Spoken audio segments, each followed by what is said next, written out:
bom que você está aqui com a gente. Esse é o momento onde nós separamos na nossa semana para estarmos juntos aqui, para louvarmos a Deus, meditarmos na sua palavra e estarmos juntos como família. E você faz parte dessa família com a gente. E nós valorizamos muito o momento com as crianças. Então, se você tem criança aí, chame-as para perto e vamos cantar juntos essa próxima canção.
Posso varrer o chão, Posso guardar o meu pijama, cuidar do meu irmão.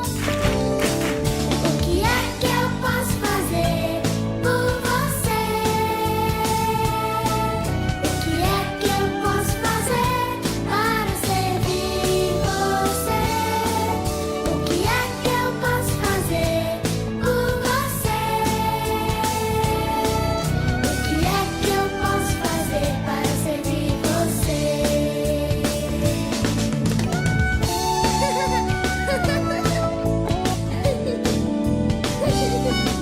Alimentar os pobres, cobrir alguém no frio, Visitar um doente, dar um abraço amigo. o que é que eu posso fazer por você? O que é que eu posso fazer para servir você?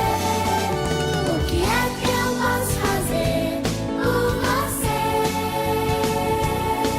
O que é que eu posso fazer para servir você?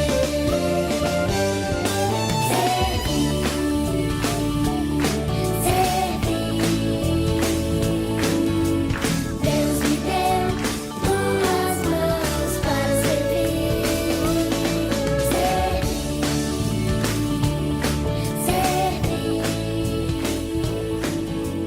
Deus me deu duas mãos para servir.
Até aqui a tua mão nos conduziu, e assim será continuamente. Por tua graça vamos hoje prosseguir.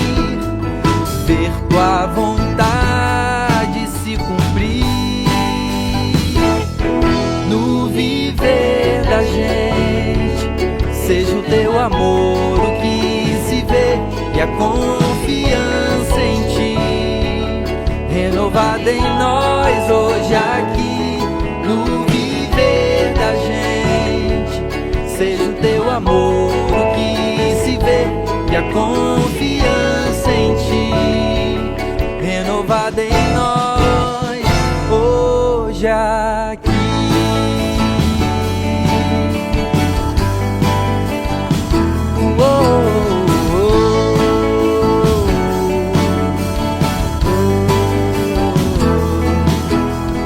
Até aqui a tua mão nos conduziu, e assim será continuamente. Por tua graça vamos hoje prosseguir, ver tua vontade se cumprir no viver da gente. Seja o teu amor o que se vê e a confiança em ti, renovada em nós hoje aqui, no viver da gente. Seja o teu amor o que se vê e a confiança em ti, renovada em nós hoje aqui.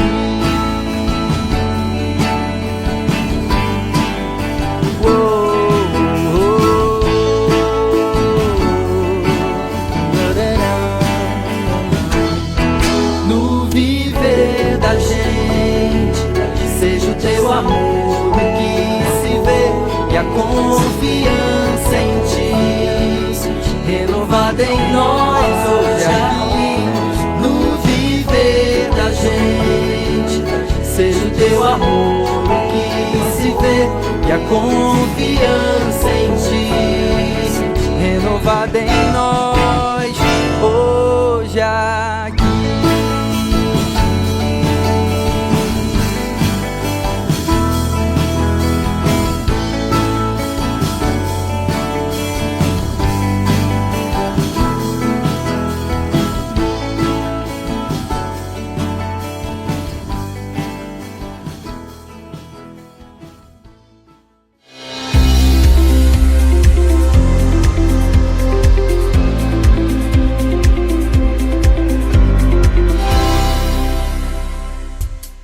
Você já quis aprofundar o seu conhecimento sobre Jesus? Já pensou que pode fazer isso de maneira relacional e descontraída, como parte de um grupo pequeno de amizade? Nós temos duas opções de grupo pequeno para você. No grupo de primeiros passos, nós temos encontros com aqueles que estão no início do aprendizado sobre a fé em Jesus. E no grupo de caminhada, aprofundamos o que sabemos junto com aqueles que já estão na jornada há mais tempo. Informe-se conosco pelo WhatsApp e faça parte de um grupo pequeno do Ático.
Muito bem, continuamos refletindo, então, sobre prioridades para a nossa vida, conversando sobre nossas agendas, realinhando as nossas agendas a essas prioridades, conversando um pouco sobre a meditação na Palavra de Deus, sobre o tempo de oração. Estaremos, então, hoje aprendendo e conversando com vocês um pouco mais sobre mais uma disciplina espiritual. Mas antes, eu gostaria de contar uma história verídica, talvez você até conheça, de Charles Plumb. Charles Plumb era um piloto da Força Aérea Americana que lutou a Guerra do Vietnã. E numa de suas incursões, uma missão que ele estava fazendo, o seu avião ele foi atingido por um míssil inimigo e ele cai. Por conta de um paraquedas, ele é salvo, porém acaba caindo nas mãos do exército inimigo, no caso dos vietnamitas, e fica ali como prisioneiro de guerra durante 6 anos. Passado esse período, ele retorna para os Estados Unidos e decide então começar a fazer algumas palestras contando a experiência de vida dele, o fronte na guerra, as suas missões com o seu avião, enfim, relatando isso para as pessoas. E numa dessas ocasiões, Charles Plumb ele é perguntado por uma pessoa que o aborda e diz para ele: "Você é Charles Plumb?" E ele fala: "Sim, sou. Por quê? Você me conhece?" E ele fala: "Sim, eu conheço você. Lembro bem de você. Eu dobrava os seus paraquedas quando você ia fazer as suas missões com seu avião." E Charles Plumb pensa, reflete um pouquinho e começa a relembrar realmente que aquele rapaz dobrava os seus paraquedas. E passa ali uma sensação de, talvez um pouco de misto de tristeza, de decepção consigo mesmo, porque em nenhum momento ele teria ou tinha conversado com esse rapaz, perguntado o seu nome ou simplesmente dado um oi. A partir de então, quando ele iniciava as suas palestras, ele começava as suas palestras com a seguinte frase: "Quem dobrou os seus paraquedas hoje?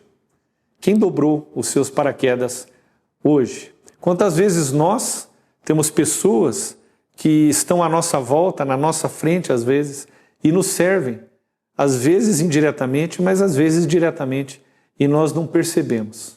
Nós deixamos essa pessoa num canto escondido ou nem tomamos conhecimento que ela existe.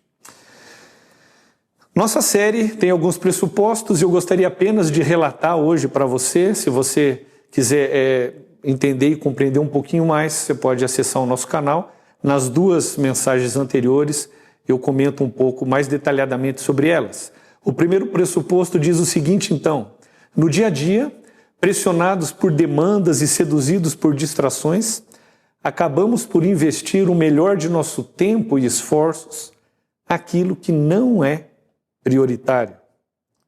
Segundo pressuposto, períodos da nossa vida, como o início de um novo ano, nos oferecem um tempo significativo de reavaliação. Através desses períodos, nós relembramos as nossas prioridades, realinhando a elas as nossas agendas.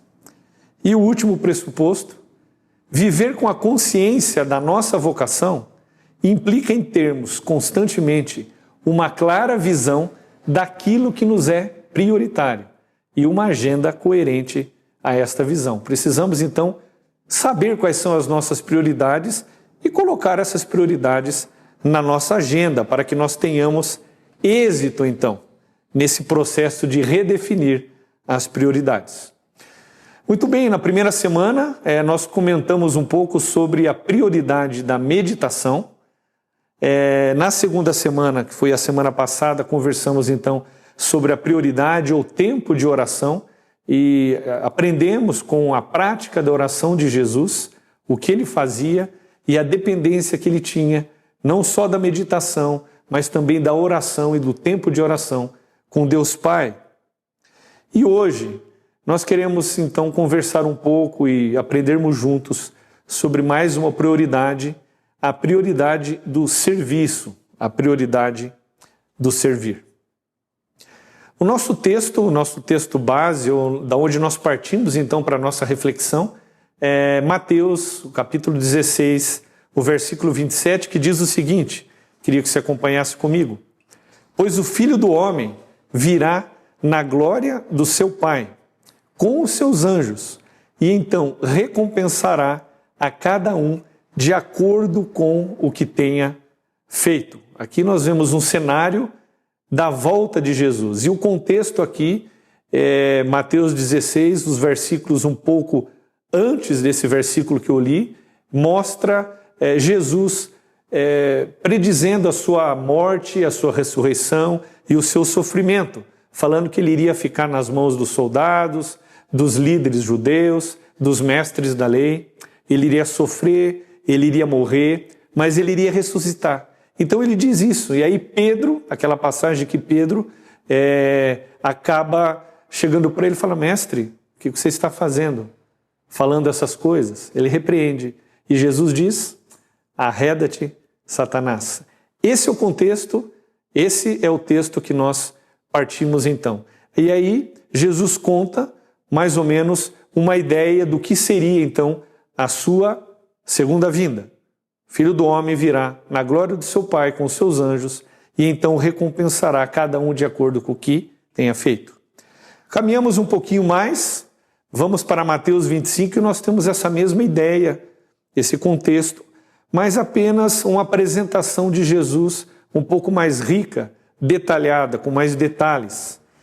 Diz o seguinte, Mateus 25, do 31 ao 33, quando o Filho do Homem vier em sua glória, com todos os anjos, assentar-se-á em seu trono na glória celestial. E eu reforço aqui para vocês, quando ele vier, o Filho do Homem, Jesus, em sua glória, com todo o seu poder, a sua majestade, com todos os seus anjos, os exércitos de seres angelicais, ele irá assentar-se naquele grande e sublime trono para julgar então a toda a humanidade.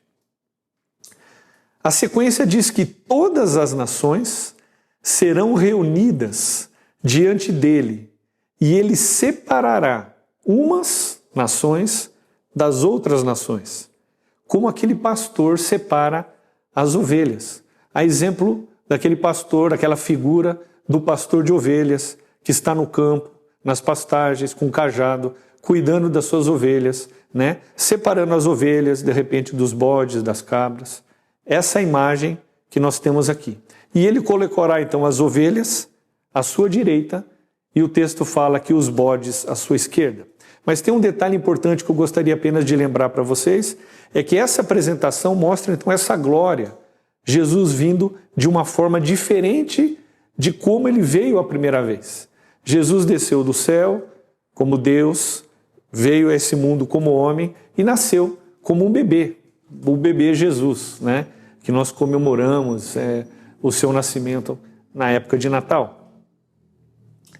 Quando Jesus veio a primeira vez, ele veio numa forma humilde, foi apresentado de uma forma humilde, os pais deles humildes, Maria, José, um carpinteiro, um simples carpinteiro, né? Um local, ele não tinha local para nascer.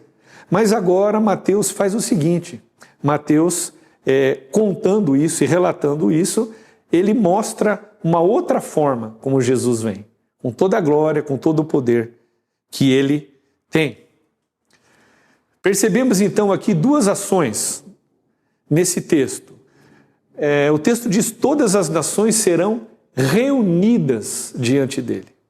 E esse reunidas, o significado dessa palavra grega, no verbo reunir, é aquela imagem de um contexto muito característico da época de Jesus, que era a pescaria. Os pescadores, os próprios discípulos, eles eram pescadores. Então é um contexto de trazer então os peixes nas redes, todos juntos, aglutinados para dentro do barco.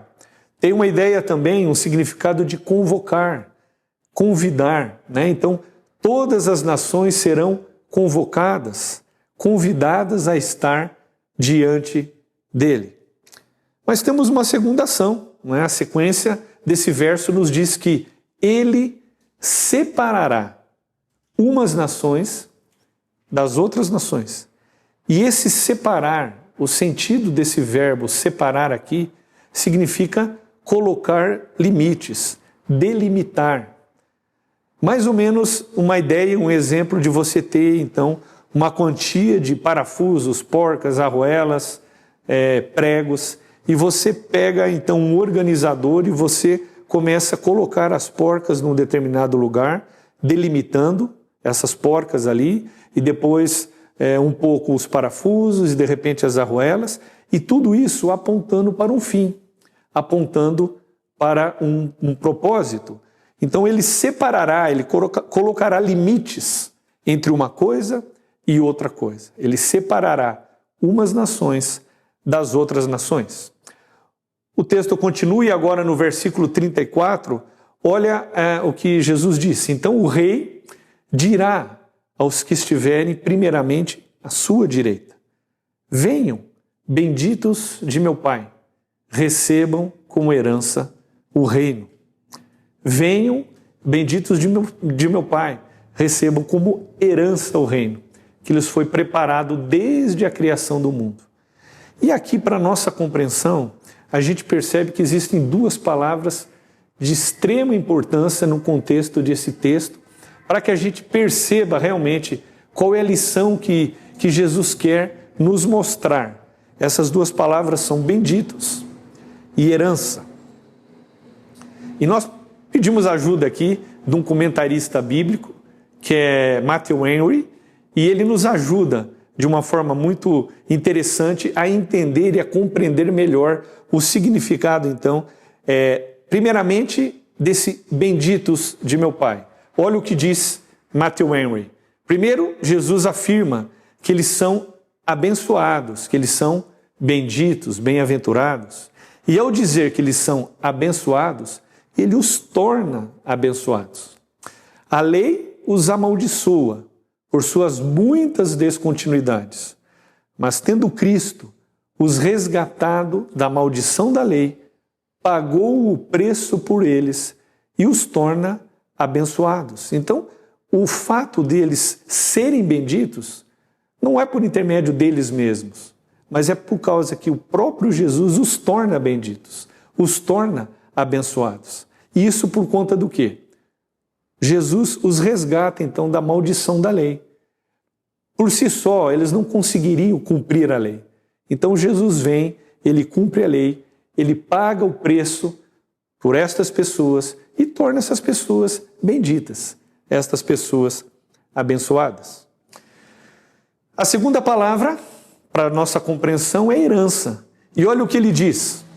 O que se tem por herança não é obtido por qualquer merecimento. Eu vou repetir, o que se tem por herança não é obtido por qualquer merecimento, mas puramente pelo ato de Deus. É Deus que faz herdeiros. Quem faz herdeiros? Herdeiros do céu. Nós recebemos a herança em virtude da nossa filiação, nossa adoção. Se somos filhos, então somos herdeiros. Essa é a explicação que você está acompanhando aí comigo de Matthew Henry, que é um comentarista bíblico que ajuda a lançar luz sobre essas duas palavras. Então essa herança não é merecimento nosso, não é algo que nós produzamos, né? Essa herança é puramente um presente de Deus. Nós nos tornamos filhos de Deus e assim somos adotados. E se nós somos filhos, nós temos direito a essa herança. Agora, essa herança realmente é um presente dado pelo próprio Deus. Agora, pode estar pensando, será que realmente eu compreendi isso através do que ele falou? Se você não compreendeu, nós temos aqui algo muito certeiro, direto e claro, que é a carta de Paulo, quando Paulo escreve aos Efésios, no capítulo 8 até o 10, ele diz o seguinte: pois vocês são salvos pela graça, por meio da fé. Isto não vem de vocês, é dom de Deus, não por obras para que ninguém se glorie. Nós somos salvos, nós recebemos essa herança não pelos nossos méritos, não porque fizemos alguma coisa, ou fizemos aquilo outro, ou de repente eu cheguei e dei 100 cestas básicas para uma instituição.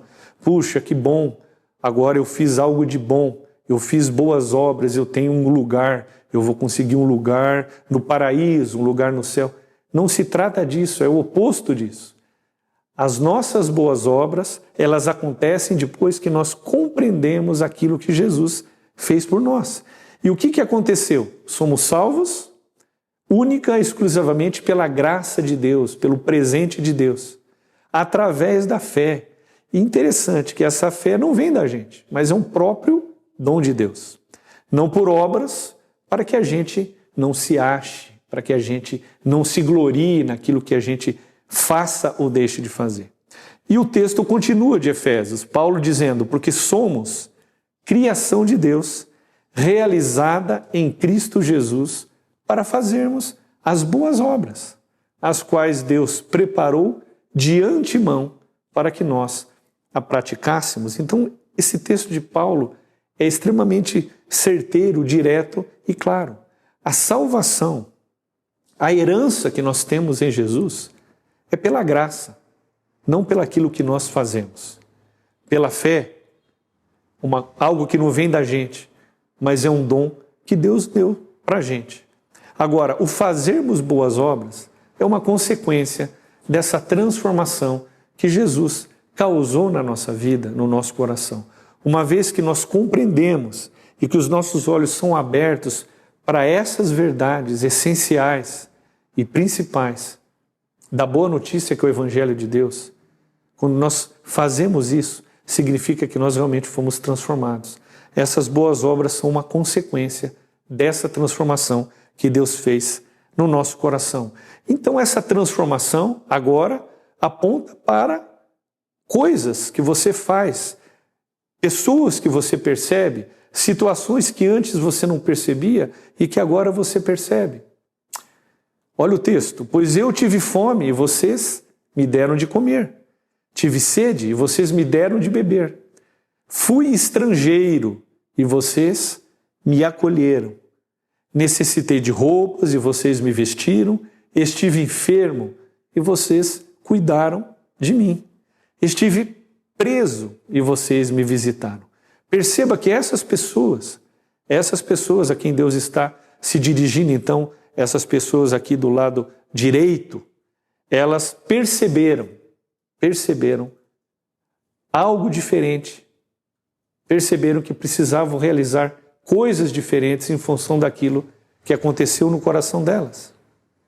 Então, essas pessoas, esses justos, responderão, acompanhe comigo então o versículo 37. Senhor, quando te vimos com fome e te demos de comer, ou com sede e te demos de beber? Quando te vimos como estrangeiro e te acolhemos? Ou necessitado de roupas e te vestimos? Quando te vimos enfermo ou preso e fomos te visitar? Senhor, nós não chegamos a te ver. O Rei Jesus responderá então, digo-lhes a verdade, o que vocês fizeram a algum dos meus menores irmãos, a mim o fizeram. Então, dentro dessa ideia, dentro disso que nós temos estudado, das nossas agendas, do redefinir prioridades, para que tenhamos uma vida melhor, passa por isso essa questão do serviço, do servir, como fruto daquilo que aconteceu com a nossa vida, a transformação que aconteceu com o nosso coração. E diante desse contexto, dessa percepção, que estas pessoas a quem Jesus está se dirigindo, essas pessoas do lado direito, a gente pode entender que servir é perceber o modelo de Jesus, perceber o modelo de servo. Deus, na pessoa de Jesus, desce do céu, se torna um servo sofredor e paga o preço no meu lugar e no seu lugar. Então precisamos perceber esse modelo, esse exemplo dele. Mas não só perceber, gente, nós precisamos seguir, nós precisamos imitar isso que ele fez. Nós precisamos imitar as suas ações, as suas atitudes. Jesus caminhava com as pessoas, Jesus se importava com as pessoas, tinha compaixão das pessoas. Então nós precisamos seguir esse modelo dele. Precisamos redefinir as prioridades da nossa vida. Então servir é quando nós redefinimos as nossas prioridades. Nós deixamos coisas que antes fazíamos, que de repente perdem o sentido diante disso que Deus fez na nossa vida. Começamos a olhar para as outras pessoas com outros olhos. Começamos a ter essa intenção, esse desejo no coração de redefinir as prioridades para que nos sobre tempo de qualidade para que executamos então essas ações. Servir, dentro desse contexto, é perceber os problemas ao nosso redor e agir. Não só os problemas que estão, de repente, dentro da nossa casa, dentro da nossa família, mas, de repente, um vizinho seu, do seu condomínio, ou às vezes até problemas do próprio condomínio. Precisamos agir como pessoas que foram transformadas, como agentes transformadores da graça de Deus, que na história faz a diferença. E isso começa aqui, começa hoje, a partir do momento que você percebe e entende o significado disso que Jesus tem nos dito. Uma ocasião, Madre Teresa de Calcutá estava realizando aquilo que ela sempre realizava. Ela era muito eficiente nas obras assistenciais, conhecida por isso. E em um momento, numa instituição, ela tinha ali uma entrevista, um tempo com alguns jornalistas, com alguns repórteres, queriam conversar um pouco com ela sobre a sua vida, sobre as suas atitudes. E ela estava ali dando banho em alguns leprosos, cuidando, dando assistência, fazendo aquilo. E as pessoas, os repórteres, os jornalistas, estavam esperando numa sala até que chegou um momento que ela chegou para atendê-los. E antes dela começar ali a responder aquelas perguntas, um deles chegou para ela e falou: Madre, irmã, puxa vida, eu admiro isso que a senhora faz, dar banho em todos esses leprosos. Eu realmente não daria banho nesses leprosos nem por $1 milhão. Sabe o que Madre Teresa de Calcutá respondeu? Eu também não. Eu também não faria nada disso por $1 milhão. Eu faço isso, pois quando eu faço isso, eu olho para essas pessoas e vejo Jesus. Essa percepção que Charles Plumb poderia ter tido naquele momento, quando aquela pessoa dobrava os seus paraquedas, seria muito mais interessante, mais benéfico até para ele. Então nós precisamos perceber as pessoas ao nosso redor e, através de nossas ações e atitudes, servi-las como Jesus serviu. Mas o nosso texto não termina por aqui. Agora Jesus vai deixar de se dirigir para essas pessoas depois que ele as reuniu e as separou com um propósito aqui do lado direito, e ele vai então se dirigir às pessoas do lado esquerdo. Veja o texto, acompanhe ali. Então ele dirá aos que estiverem à sua esquerda: malditos, apartem-se de mim para o fogo eterno, preparado para o diabo e seus anjos. Pois eu tive fome e vocês não me deram de comer. Tive sede e nada me deram para beber. Fui estrangeiro e vocês não me acolheram. Necessitei de roupas e vocês não me vestiram. Estive enfermo e preso e vocês não me visitaram.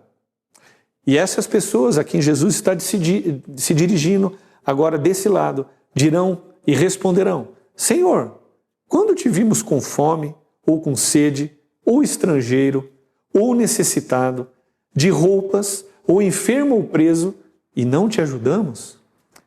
Ele responderá, Jesus responderá: digo-lhes a verdade, o que vocês deixaram de fazer a alguns destes pequeninos, o que vocês deixaram de fazer a alguns destes mais pequeninos, também a mim deixaram de fazê-lo. Aqui nós temos duas palavras pesadas, difíceis, e esse texto, com essas palavras fogo eterno, diabo e seus anjos, parece que é algo que está meio, não está muito na moda conversar e falar sobre isso, mas, gente, é a realidade. A Bíblia, a sabedoria bíblica diz isso, e ela é verdadeira. Isso vai acontecer. Essa palavra apartem-se, então ele dirá aos que estiverem à sua esquerda: malditos, apartem-se de mim para o fogo eterno. Ela tem um significado, uma ideia do grego, que significa: continue a sua jornada. no caminho que você escolheu. É esse o caminho que você escolheu? Então continua a sua jornada agora, né? Significa também um sentido de morrer, partir da vida. Morreu, finish, né? Aqui em Mateus, no capítulo 25, esse verbo aparece 3 vezes. Apartem-se. Eu gostaria de mostrar para vocês pelo menos 2 exemplos, 2 versos, que o sentido desse apartem-se é esse que eu acabei de dizer para vocês. O primeiro verso diz e relata a parábola daquelas jovens, que Jesus conta, aquelas jovens que estavam esperando o noivo, e elas estavam com suas candeias, com óleo, esperando pelo noivo. Tinham 10 jovens, e 5 se prepararam e 5 não. Chegou um momento que o óleo começou a acabar. E estas que não se prepararam chegaram para aquelas que estavam com azeite, com óleo, e falaram: por favor, será que não poderiam me prestar um pouco de óleo aqui? Porque o noivo vai chegar e eu não tenho mais óleo. Ao que elas respondem, aqui você pode acompanhar: não, pois pode ser que não haja o suficiente, não haja óleo suficiente para nós e para vocês. Então, vão comprar óleo para vocês. O sentido do apartes é: vão, malditos, vão para o fogo eterno. Uma outra situação, um outro exemplo, é aquele exemplo de uma outra parábola de talentos, quando um senhor distribui alguns talentos para os seus colaboradores.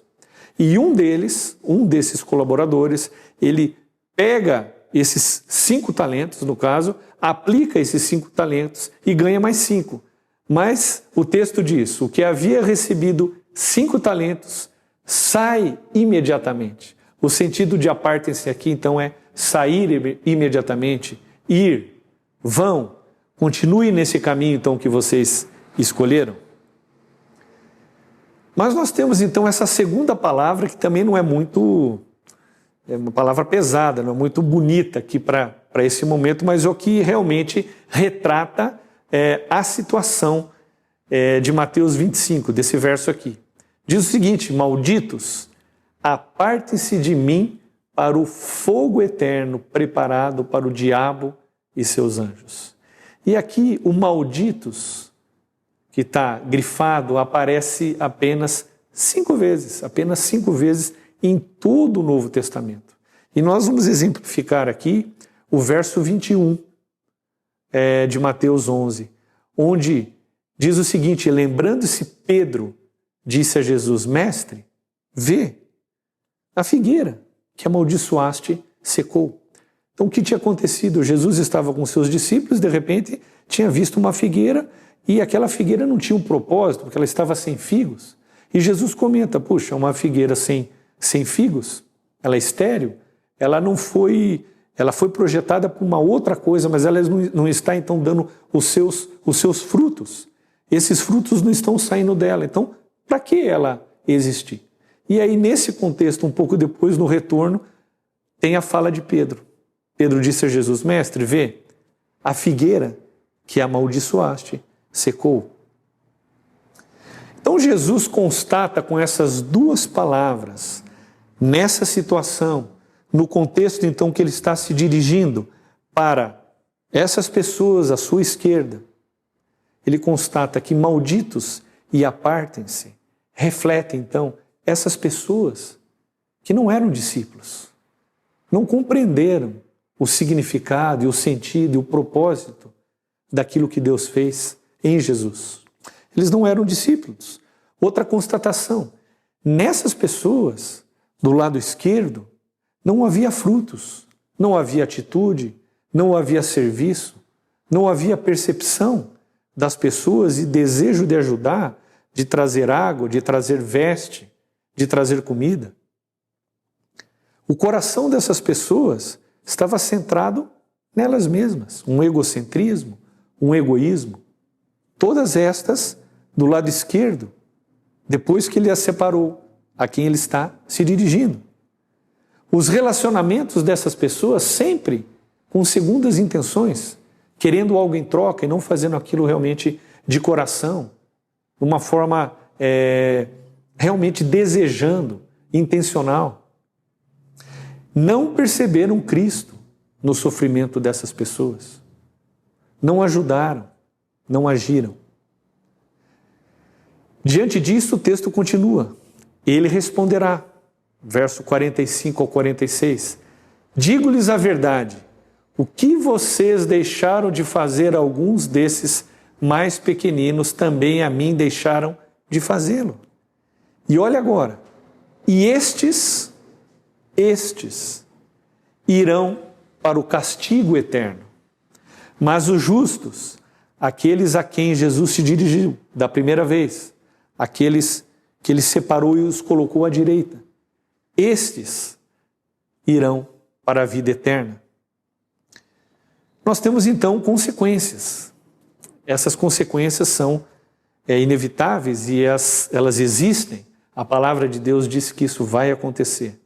Para essas pessoas que não perceberam os outros, para essas pessoas que não se importaram, que olharam apenas para si, para os seus próprios umbigos, o preço disso, o castigo eterno, o inferno, a punição, o castigo sem começo ou fim.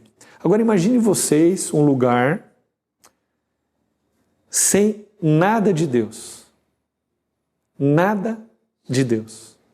Apenas com choro, tristeza, dificuldades, angústia, dores, eternamente. Mas para esses que Deus se dirigiu, para essas ovelhas, para aquelas pessoas que redefiniram as suas agendas, sentiram e entenderam aquilo que Jesus fez, a obra de redenção que Deus fez em Jesus no meu lugar e no seu lugar. Para essas pessoas existe uma esperança, a esperança de vida eterna. E o interessante é que essa vida não vai acontecer apenas depois, mas ela começa já. O que foi justificado em Jesus terá a plenitude eterna. Aquele que foi declarado justo por Jesus, ou aquele no qual Jesus, em seu lugar, morreu e fez a obra de redenção, terá a plenitude eterna. Viverá eternamente, gozará das alegrias, das bênçãos de estar diante do Rei dos Reis, do nosso grande Deus. Aquele que foi justificado em Jesus terá plenitude eternamente. Para nós refletirmos e praticarmos, eu queria falar com vocês a respeito da hospitalidade de Jesus, que deve moldar a nossa hospitalidade. Esse é primeiro ponto para a nossa reflexão e para a sua reflexão durante essa semana. Aquilo que Jesus fazia intensamente, de coração, com amor. Cuidava das pessoas, se importava com as pessoas, era hospitaleiro com aquelas pessoas que estavam ao seu redor. Tinha empatia, tinha compaixão. Se queremos realmente imitarmos a Jesus, precisamos moldar a nossa hospitalidade por essa hospitalidade de Jesus. Segundo ponto, a constatação do sofrimento deve alterar não apenas a nossa percepção, mas também a nossa agenda. Quando nós começamos então a perceber que podemos redefinir as nossas prioridades, abrir mão do nosso tempo gasto com coisas supérfluas, coisas que não fazem sentido, e começamos a colocar coisas prioritárias, percebendo pessoas, percebendo a necessidade que pessoas têm ao nosso redor e agindo em prol dessas pessoas, nós modificamos então a nossa agenda. Nós priorizamos estas coisas na nossa agenda. E por último, para você refletir durante essa semana, ao servir, devemos apontar o holofote para Jesus. Muitas vezes, a tendência é nós servirmos, mas queremos que um pouquinho daquela luz recaia sobre nós. E aqui nós queremos dizer que as nossas ações, as nossas intenções, aquilo que a gente faz, tem que sempre ser apontado para Jesus. Menos de nós e mais de Jesus nas nossas vidas. Dessa forma, nós conseguiremos, então, mudar as pessoas, as instituições, os órgãos ao nosso redor com as nossas atitudes, uma vez que compreendemos e entendemos que aquilo que aconteceu com a gente, o presente, a graça de Deus, nos transformou e realmente o Espírito de Deus nos move para que nós possamos ir em direção a essas pessoas que estão realmente precisando do amor de Deus nas suas vidas. Que Deus o abençoe, que você reflita nisso que nós falamos, que você pense a respeito disso e que Deus cuide para que isso seja uma realidade na sua vida. Eu quero orar com você agora. Senhor, nós te louvamos, nós te agradecemos por a tua palavra, que ela é viva, ela é verdadeira. Obrigado porque o Senhor, no momento da história, o Senhor veio até nós, o Senhor morreu por nós e o Senhor nos reconectou com Deus. Muito obrigado, Pai, porque por seu intermédio, pela sua graça, somos salvos e temos a salvação e podemos ter vida. Que possamos, Pai, sempre olhar para essas ovelhas a quem Deus se dirigiu e que possamos realmente cumprir com as atitudes e aquilo que elas fizeram e que nós devemos fazer também como seus filhos, como herdeiros, Pai, da sua promessa. Senhor Jesus, fica conosco, nos abençoe e nos ajude, que consigamos, Pai, colocar em prática isso que nós aprendemos agora. É no nome de Jesus que eu oro e agradeço. Amém.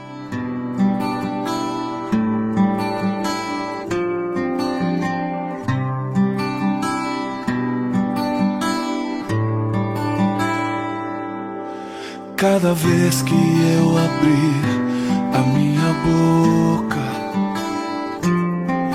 cada vez que eu olhar na direção de alguém, cada vez que passo a passo eu chegar em algum lugar, seja a tua voz, sejam teus olhos, sejam os teus pés. Cada vez que eu tocar num rosto em pranto, cada vez que eu fizer o que já não se faz, cada vez que em silêncio eu dou a outra face, sejam tuas mãos, seja a tua graça e o teu amor. Eu quero te servir, eu quero te obedecer, viver tua vontade, refletir tua verdade, te honrar com minha vida, em tudo te adorar. Mestre, amigo, amado Jesus, esse é o meu querer.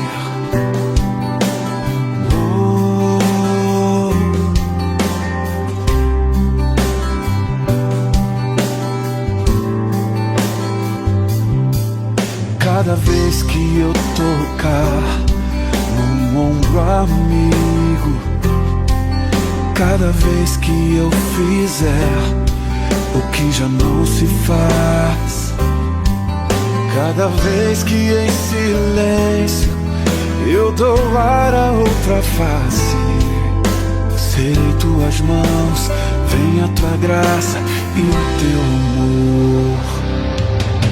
Eu quero te servir, eu quero te obedecer, viver tua vontade, refletir tua verdade, te honrar com minha vida, em tudo te adorar. Mestre, amigo, amado Jesus, eu quero te servir, eu quero te obedecer,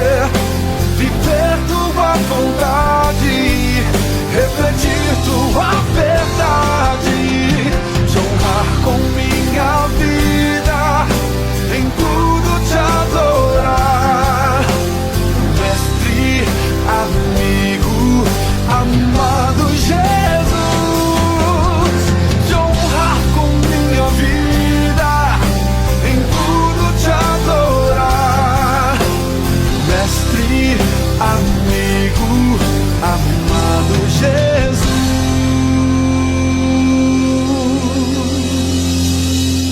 Esse é o meu querer.